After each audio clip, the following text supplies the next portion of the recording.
Jornal da Manhã. Entrevista. Nosso contato neste momento é com a professora Karina Martins, diretora da UFSCar. Bom dia, professora, e obrigada por atender a reportagem da Rádio Jovem Pan. Bom dia, Rosana, é um prazer estar aqui. Cida Muniz? Bom dia, professora, aqui é Cida Muniz, um prazer aqui, como a Rosana já disse, entrevistá-la nessa manhã. Professora, eu queria começar com a senhora fazendo um balanço da UFSCar nesse ano, principalmente a condição financeira, já que a gente sabe que teve muitos cortes aí, isso aí chegou a afetar realmente o andamento das disciplinas, do mestrado, da faculdade? Bom dia, Cida. Realmente foi um ano difícil, né? Tivemos cortes, já teve um orçamento pequeno no começo do ano e tivemos cortes, né, ao longo dos meses, teve um no meio do ano, outro agora no final do ano, e isso prejudicou um pouco algumas atividades nossas, né? Alguns serviços essenciais, principalmente, né? As aulas, elas não foram em nenhum momento interrompidas por conta desses cortes, então tivemos aulas tanto na graduação quanto nos cursos de mestrado e doutorado. Tivemos algumas dificuldades em comprar, por exemplo, materiais para aula prática, para fazer visita técnica, então algumas dessas ações elas ficaram um pouco prejudicadas, mas as aulas elas ocorreram normalmente, né? As aulas teóricas e até algumas aulas em laboratório. Foi um ano difícil, no final agora do ano tivemos alguns cortes que foram muito noticiados, né, em rede nacional, todas as universidades, que prejudicou inclusive o pagamento de bolsas a estudantes de assistente, né, que recebem bolsa de assistente estudantil na graduação, assim como bolsas de mestrado, de doutorado, de residência médica, acabaram recebendo a bolsa, que geralmente chega nos primeiros dias do mês, chegou só agora entre quinta e sexta-feira da semana passada. Certo, isso daí a gente acompanhou, né? O governo acabou liberando, né, de última hora esses Sim. valores e realmente é uma situação complicada. Como que a senhora está vendo aí já o ano que vem, como que está o planejamento da UFSCar aqui do campus Sorocaba? Olha, a gente já tem um planejamento com base no que já foi feito nos anos anteriores, né? Mantendo, né, os mesmos investimentos, os mesmos gastos. É um pouco difícil planejar logo no começo, os primeiros meses, porque o orçamento ele só é liberado depois, né? Então, no mês de janeiro a gente ainda começa com o que, né, foi empenhado no ano anterior. Né, mas a ideia é a gente retomar algumas obras que ficaram paradas, né? Tiveram algumas licitações agora no final do ano, para retomar algumas obras aqui no campus Sorocaba, especificamente, algumas obras de adequações nos prédios, né? Para maior segurança de combate a incêndio e também o telhado da biblioteca, né? Algumas obras que ficaram paradas aí ao longo do ano. Telhado de biblioteca é essencial, né, professora? Sim. São 2 telhados que faremos, que estamos planejando obra esse ano, o da biblioteca e o do restaurante universitário também, né? Porque o nosso campus, Cida, ele já tem 15 anos. Eu estive na pedra fundamental aí quando na época o presidente Lula veio para Sorocaba exatamente para a pedra fundamental aí da UFSCar. Sim, então os prédios os prédios mais antigos, eles precisam de uma manutenção constante, né? Troca de telhas, de reforma de calha, e essas são obras que já deveriam ter sido feitas no ano passado, mas infelizmente não foi possível pelos cortes, né? E alguns problemas de licitação que vez ou outra acontecem, mas estamos na expectativa que agora, nesse próximo ano, vamos concluir essas obras de Então nós estamos reformas. conversando aqui com a professora Karina Martins, que é diretora da UFSCar. E agora, para o início do ano, né, professora, vai ter a universidade aberta, uma possibilidade aí para os futuros alunos conhecerem o campus, os cursos. Conta um pouco para a gente como que vai ser essa universidade aberta. A Universidade Aberta, ele é um evento em que a gente abre o campus para receber os estudantes secundaristas, né, que estão ali naquela fase de decidir os cursos, né, para se formar. Então, todos os cursos de graduação, eles organizam exposições, e isso participam tanto professores, mas principalmente os estudantes dos cursos, né, que são aqueles que mais conhecem, que mais podem passar essa vivência do que é ser um estudante na universidade. Então, vai ser em março, no comecinho de março, a gente vai divulgar bastante esse evento, a Universidade Aberta, que ocorre num sábado, e ele é destinado basicamente para os estudantes. Então, a gente faz os convites às escolas, a todas as escolas da região, não só de Sorocaba, mas dos outros municípios próximos, para passarem esse dia com a gente lá no campo. Tem um campus também em Itapetininga, né? É em Campina do Monte Alegre. Tá. E a senhora, Guri, né? A senhora que é diretora também desse campus ou não? Não.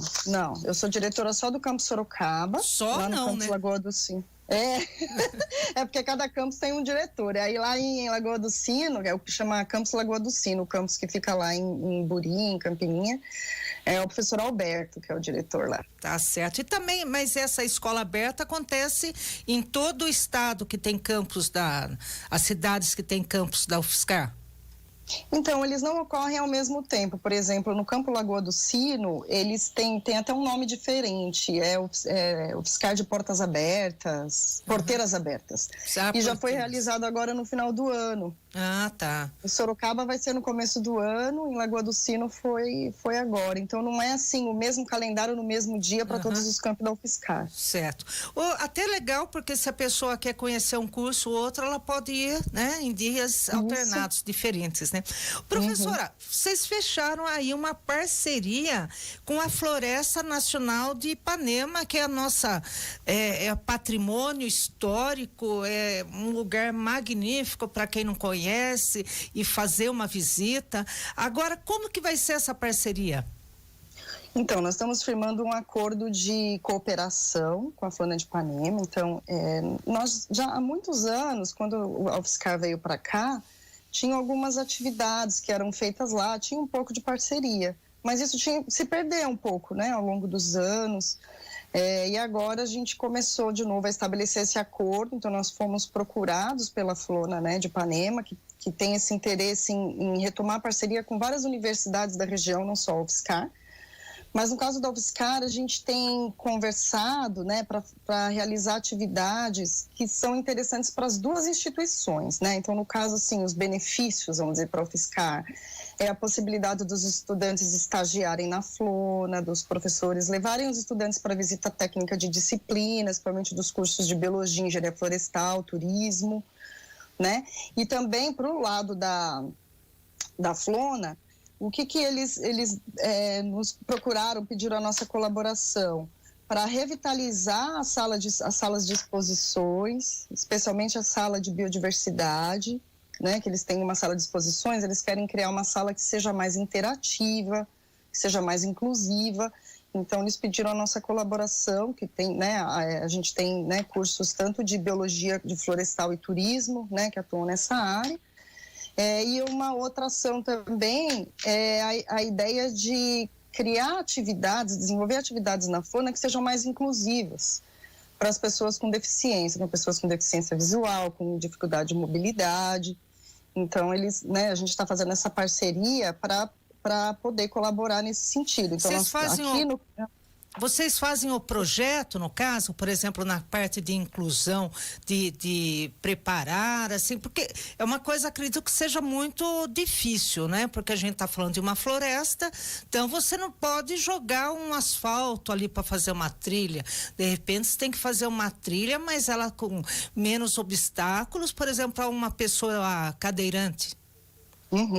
A primeira coisa que a Flona nos procurou foi para fazer um parquinho inclusivo na região ali que tem o quiosque, o parque perto do lago, né? Que é uma região que é mais plana, é mais fácil. Então esse foi o primeiro interesse. Mas aí quando eles estiveram no nosso campus, a gente levou para eles visitarem o núcleo de tecnologia assistiva, que é um laboratório do curso de engenharia de produção nosso, em que os professores lá são especializados nesse tipo de ação. E aí surgiram várias ideias também. Então, assim, tem trilhas que dificilmente vão ser inclusivas para quem é cadeirante, por exemplo. É difícil, né? A gente não vai, como você mesmo falou, não vamos cimentar tudo. Mas é possível criar, tem alguns roteiros que são um pouco mais planos, né? Buscar alguns tipos de pisos, né? Que são mais fáceis, né? Da cadeira de roda deslizar. E é uma coisa que eu vou até aproveitar aqui o espaço para dizer que essa colaboração nossa, né, da Flona com a UFSCar, é mais com apoio técnico, de pessoal. Mas esse tipo de adaptação, de construções, visando a inclusão, elas precisam de dinheiro para comprar as coisas, né? Exato. Então, se tiver pessoas que estão, não tanto pessoa física quanto jurídica, que têm interesse, né, em colaborar, em investir para melhoria, para a gente poder executar de fato esses projetos, estamos aqui abertos para isso. Tá ótimo. Agora um projeto, professora, né? Lembrando que a gente tá falando aqui com a professora Karina Martins, que é diretora da UFSCar, né? Que eu achei muito interessante. A gente tem essas TV Box, né? Que sabemos aí que muitas são ilegais, né? Elas captam os sinais da TV fechada de forma ilegal e a Receita Federal está trabalhando muito em cima disso, no sentido até de tentar fechar esses canais, mas também são apreendidos esses aparelhos. E vocês têm um projeto aí para transformar esses aparelhos em várias, passando pelo computador como outras coisas. Essas outras coisas, principalmente, professora, que eu queria que a senhora falasse, como que é pegar essa TV Box, transformar num computador, como que vai ser esse trabalho aí dessa parceria com a UFSCar Sorocaba junto com a Receita Federal?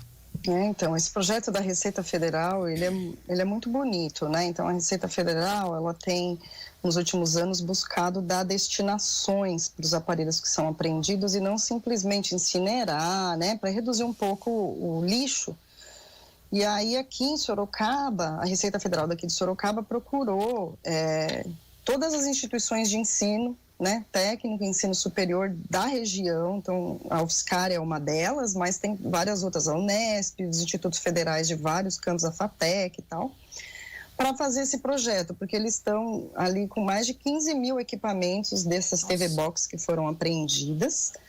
E a ideia principal é que uma quantidade dessas elas podem ser transformadas em mini computadores. E aí esses mini computadores serão doados para instituições, né, que necessitam desses equipamentos. Então essa é uma parte, né? Então esse acordo que está sendo feito com a Receita Federal uma parte desses equipamentos ser transformada em mini computadores e doados. E a outra parte é que as universidades vão descaracterizar esses equipamentos, ou seja, mexer nos equipamentos para que eles não possam ser novamente utilizados, né, para piratear a televisão.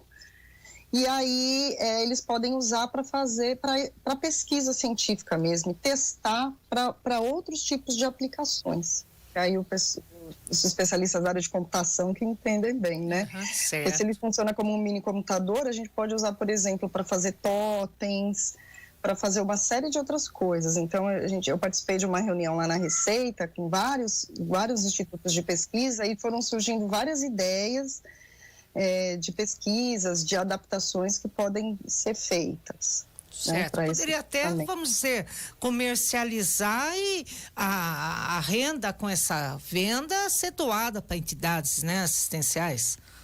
Eventualmente, porque o caso das universidades que elas vão fazer é desenvolver a pesquisa e propor, né, uma utilização para esses equipamentos. Aí, com relação à venda, comercialização, aí tem que ver com a Receita Federal, na verdade, que os equipamentos são deles, né? Tá. E, professora, como é que tá? Tem matrículas abertas? Como que tá o calendário da UFSCar? A ingresso na UFSCar é por meio do SISU, né, do Enem. Então, o Enem ocorreu agora, né, em novembro, final de novembro, e agora no começo do ano, em geral janeiro, fevereiro, é o período em que, a partir das notas que os estudantes tiveram, eles podem ir se candidatando, se inscrevendo para a UFSCar. No caso do nosso calendário de aulas, ele está um pouquinho atrasado ainda por conta da pandemia, Então, as aulas, elas iniciarão em maio. Então, mesmo que tenha um ingressante, estudante que está ingressando esse ano, que faça toda a parte da inscrição, da matrícula, em fevereiro, março, as aulas mesmo, de fato, vão começar no comecinho de maio. Tá certo. Quero agradecer muito a professora Karina Martins, que é diretora da UFSCar. Ficou alguma coisa que a senhora gostaria de falar, professora, e eu acabei não questionando? Não, foi ótima a entrevista. Adorei, muito obrigada. Estou à disposição. A UFSCar está lá, de portas abertas. Embora a universidade aberta seja só em março, a nossa universidade ela é aberta, né? Para qualquer pessoa que queira ir lá conhecer, visitar. Né? Então, estamos à disposição aí da comunidade de Sorocaba e região. Um Feliz Natal para a senhora, um ótimo 2023, que seja com mais verba, porque a UFSCar, aí, como a senhora falou, 16 anos, né? Uhum. É patrimônio tanto de Sorocaba como de toda a região. Um Feliz Natal, então, e se Deus quiser, a senhora estará com a gente aí no próximo ano. Tá bom, muito obrigada, um Feliz Natal para vocês e para todos que estão nos ouvindo. E aqui a gente tem o costume de tomar café com as pessoas, então o meu café especial hoje é com a professora Karina Martins. Um bom dia e até breve. Bom dia, obrigada, Cida.